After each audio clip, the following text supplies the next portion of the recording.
2004 December 26ஆம் தேதி இந்தோனேஷியாவில் சுமத்ரா தீவு அருகே கடலுக்கு அடியில் ஏற்பட்ட நில அதிர்வு காரணமாக சுனாமி என்னும் ஆழிப்பேரலை உருவானது.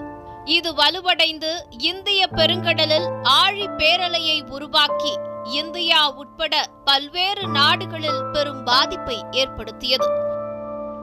பல மீட்டர் அடி உயரத்திற்கு எழுந்த அலைகள் என்னவென்று சுதாரிப்பதற்குள் ஆயிரக்கணக்கானோரை வாரி சுருட்டிக் கொண்டு கடலுக்குள் சென்றது.